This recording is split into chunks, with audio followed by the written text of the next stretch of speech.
Hello and welcome to Lesson 3.5, Slopes of Lines. You may recognize most of the material from this lesson. We did cover it a couple weeks ago, but we want to go ahead and take notes on this lesson and get a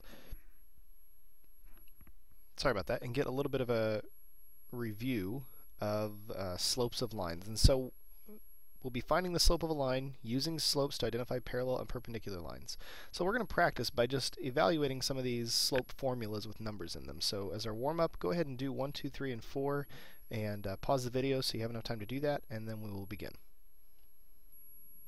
Okay, here's what we should have gotten for each one of these problems. For number 1, we should get 2 over 5. For number 2, we get negative 9 over 6, which is negative 3 over 2 when you simplify. For number 3, you get 8 over 0, which is undefined. And for number 4, we get 0 over negative 5, which is 0. So we have a positive slope, a negative slope, an undefined slope, and a 0 slope.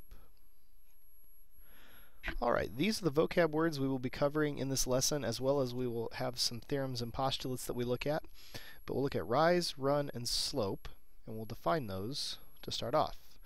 This is what you should have for slope. The slope of a line in a coordinate plane is a number that describes the steepness of the line. Any 2 points on a line can be used to determine the slope. However, slope is best expressed as rise over run, or y2 minus y1 over x2 minus x1. That's a very important formula we're going to be using throughout. Rise is the difference in the y values, run is the difference in the x value. Where rise is the vertical change, run is the horizontal change. So let's take a look at example 1a. We want to find the slope using the slope formula of these lines. AB is the first line we're given. You'll notice that's a horizontal line. You might remember slope of a horizontal line is 0, but this is how you would plug it into the formula.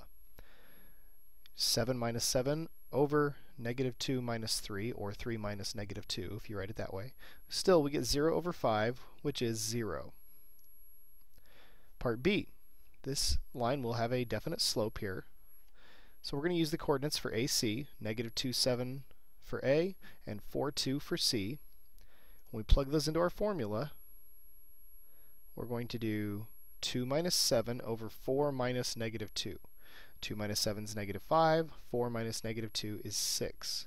So we get negative 5/6 for our slope. For part C, go ahead and try and find the slope of AD. This is a vertical line. You might remember what that slope is from memory, but I want you to use the slope formula to do that. So I want you to take a minute, pause the video if you need to, and find that slope. Remember, you're going to be using negative 2, 7 for A and negative 2, 1 for D. So we will do 1 minus 7 over negative 2 minus negative 2. And then we get negative 6 over 0, which is undefined. You cannot divide by 0, so that's an undefined slope. Remember, when the fraction has a 0 in the denominator, it is undefined because it is impossible to divide by 0. Example 1d, go ahead and find the slope of DC, or CD as the problem states. We're going to use the coordinates 4, 2 for C and negative 2, 1 for D. So go ahead and plug those into your slope formula and tell me what you get. Okay, we should get this. 1 minus 2 is negative 1. Negative 2 minus 4 is negative 6, so we get 1 over 6. Now, if you chose to do this a different way, and we did 2 minus 1, that would give me positive 1. But you would still do 4 minus negative 2, which is 4 plus 2, and still get positive 6. So we would still get positive 1/6 for our answer. Here's a summary of the slopes of lines. A positive slope goes up and to the right. A negative slope goes down and to the right. Zero slope is horizontal, and undefined slope is vertical. Alright, so for example 2, we're going to be doing a little bit of graphing here. Justin is driving from home to his college dorm at 4 p.m. He is 260 miles from home. At 7 p.m., he is 450 miles from home. We're going to graph the line that represents Justin's distance from home at any given time. So to be able to graph this, we need ordered pairs. If I think of the x-axis as my times and the y-axis as the distances from home, the graph is going to look a little bit like this.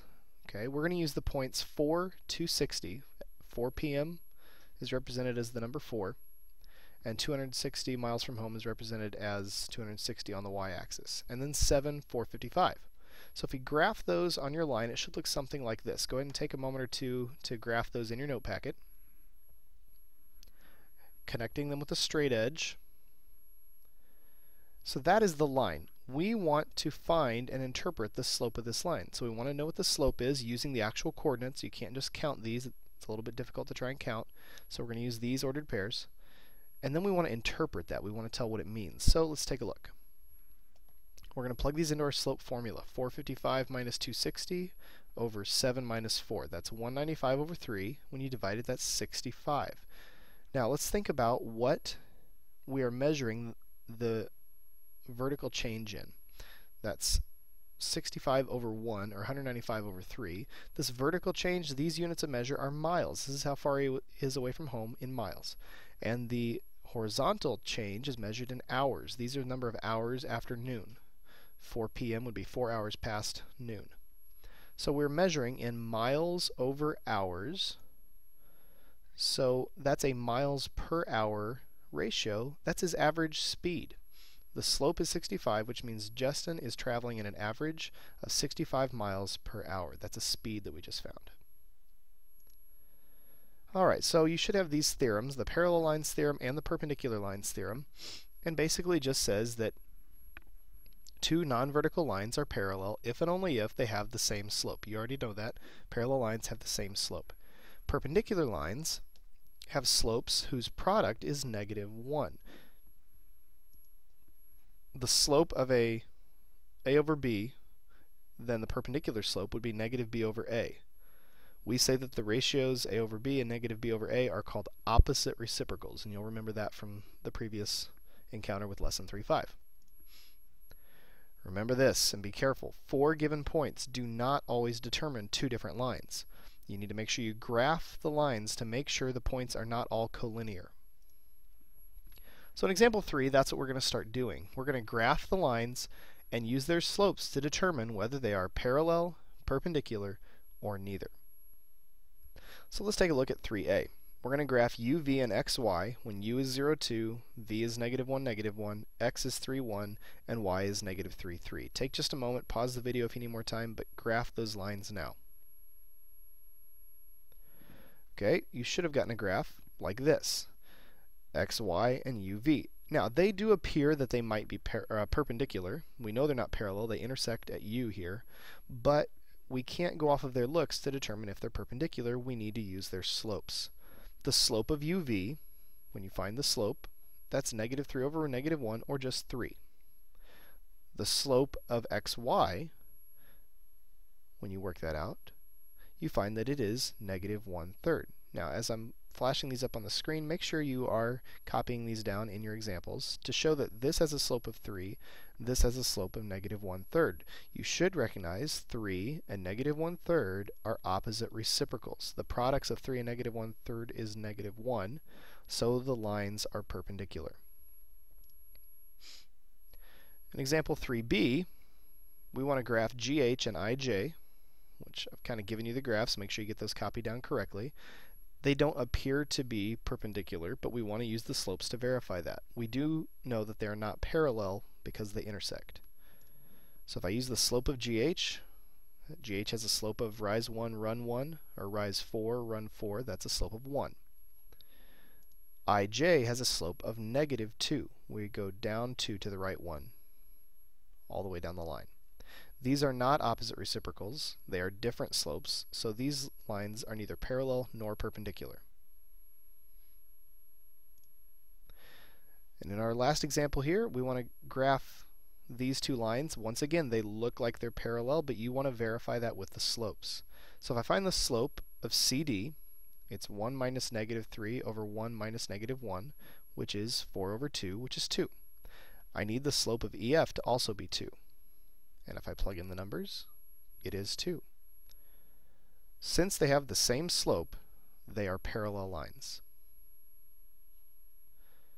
And that concludes our lesson on parallel and perpendicular lines in the coordinate plane. I hope you've been able to remember some of this from previous lessons. We will begin the practice worksheet for lesson 3-4 in class. I have attached it to the Edmodo post if you want to go ahead and start. Otherwise, we will work more with this on Friday. Thank you.